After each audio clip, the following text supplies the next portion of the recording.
Hello, my name is Chrissy Miga, and I'm the K-6 Director of Instruction in West Irondequoit. This PowerPoint has been created as a resource to help you as a parent or guardian better understand the standards and concepts your third grade child is currently learning about during distance learning. This is only to help clarify concepts for you and not meant as a replacement for any of the work your child's teacher is providing. This PowerPoint, created by our K-12 core curriculum supervisors, will review the essential standard focus for April and explain the standard focus for May. On this slide, you see the essential standards for ELA, Math, Science, and Social Studies for the end of April and through the month of May. Essential standards are the learning standards that have been identified as the most important for your child to learn during this time of distance learning. All third grade teachers are creating at-home learning using the same essential standards documents in order to provide consistency across our 6 K-3 buildings. Each question you see represents a standard your child is working on during distance learning. We know that each family has their own needs right now, so if you need help prioritizing the work sent home from school, try to prioritize the reading and math first. Science and social studies provide many great hands-on learning experiences. However, please know we recognize that you and your family are doing the best that you can. You can always work with your child's classroom teacher to prioritize the work as well. On the following slides, our K-12 curriculum supervisors will explain the essential standards for each core content area, as well as provide examples. My name is Brenna Farrell, K-12 ELA Curriculum Supervisor. In thinking about the priority skills and concepts at grade 3, the focus topic is becoming a proficient reader and writer. The work that you most likely observed your child engaging with over the month of April was around reading, writing, and talking about the main ideas and characters in text. In thinking about how we continue this focus for the month of May, we will focus on reading and responding to text by forming an argument. Through the learning target, I can use information from the text to craft a written response that argues a claim. Additionally, it's important to spend time each day reading, writing, and talking about text.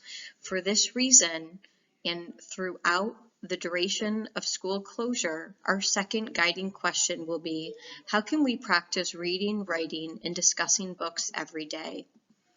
While I apologize for the large amount of text on this slide, I wanted to provide a glimpse of some activities that you can engage your child with at home, as well as a few examples of what I mean when I talk about the importance of reading, writing, and talking about text.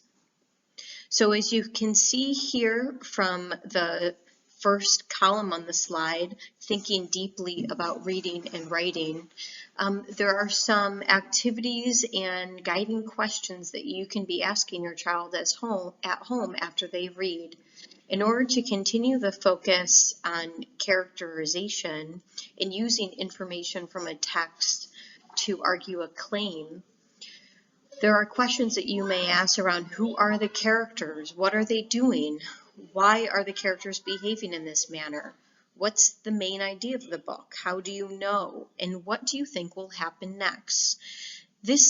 One of these questions, how do you know, becomes particularly important as students are writing response to text, because it's important that students are able to articulate what the evidence is for their claim. And throughout this writing process, encourage your child to draft written responses, revise those responses, and of course, read through their writing. Secondly, one of our most important guiding questions is around reading, writing, and talking about text every single day. So please continue to read books, listen to books, and look at books together. Talk about what you're reading and discuss those books at any time during the day. And of course, writing. Encourage your child to journal about how they're feeling, what they're reading, and anything else that they want. During this time of school closure and social distancing, it's also very important to stay connected to neighbors and friends, and letters are an excellent way to do this. Hello, this is Barb Harford, the K-12 Mathematics Supervisor. In April, grade 3 students are measuring using rulers marked with halves and fourths of an inch. They are recognizing and classifying polygons based on the number of sides and vertices. This includes triangles, quadrilaterals, four-sided figures, pentagons, which are five-sided figures, and hexagons, which are six-sided figures. They compare shapes and say how they are the same or different. Students are also reviewing and learning about area and perimeter. In May, students are learning about fractions. In grade 3, students work with fractions that have a denominator of 2, 3, 4, 6, and 8. The denominator, the number on the bottom, is how many equal parts the object is broken into. For example, the circle on your screen with the yellow filled in part is broken into 6 equal parts. So the denominator is 6, and the fraction of the yellow part is 3 out of 6, or the fraction 3 over 6. Students explore fractions through looking at on a number line and using objects. If you have Legos, they're a great tool for creating fractions. After students have an understanding of fractions on the number line and representing them in different ways, they start to compare them. For example, on the bottom of the slide, you can see 4 examples of different fractions, but they are all equal. They all fill up half of the circle. Students will also be doing multiplication problems and using different strategies they have learned throughout the year. They will use properties of math, but do not need to know the formal names. Throughout the year, students should practice their math facts. In grade 3, students should be practicing addition and subtraction within 1,000 and multiplication and division facts.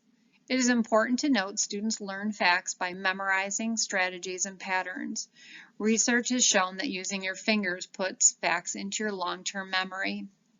In grade 3, you do not need your students to be timed when they practice their math facts. In fact, as they practice, give them time to remember, to use objects, and to think about patterns that they know. Be sure to check out the resources your teachers are providing and enjoy exploring the world of mathematics with your child. Hello, my name is Kim Crystal, and I am the K-12 Social Studies Curriculum Supervisor. The essential learning for third graders in social studies is that they understand the basic concept behind community governments and how people can participate in and contribute to their local and global communities. While teachers have and will continue to provide learning materials to support students' conceptual understanding and content learning, you can support students' learning by using informal discussion-style questions. In April, when students were more focused on local governments, you might have considered using questions like, what is government? What are the different jobs my government does, and how can I participate in my government? In May, students will broaden their thinking to consider how communities around the world are connected. You may consider using questions like, how are you and kids around the world connected? Or how can you help our world? If you are prioritizing ELA and math with your student, feel free to focus social studies learning around informal discussion questions such as these. Hi everyone, my name is Jennifer Brooker and I'm the K-12 Science Curriculum Supervisor. I'm pleased to share with you the concepts that our third grade scientists have been and will be engaging with this spring. As we transition to virtual learning, students were finishing their study of weather and climate. In particular, they were differentiating between weather, day-to-day temperature and precipitation, and climate, long-term patterns in day-to-day temperature and precipitation in a region over an extended period of time, and beginning to discuss how this impacts the type of organisms that live within an area. If students have a relative in another region of the United States or even the world, this would be a great opportunity to have a discussion about varying climates. Additionally, third graders will be studying the concept of interactions, a physical science unit focused on magnets. Students will be investigating non-contact pushes and pulls as they observe magnets and their effect on iron-containing objects. While electronic resources will be provided, if you do have magnets at home, this would be an opportunity for students to observe and classify materials as magnetic or not magnetic. In addition, students may investigate how close an object needs to be to a magnet in order to be acted on by its force. Many thanks for your support of our science curriculum. Thank you for taking the time to review this presentation.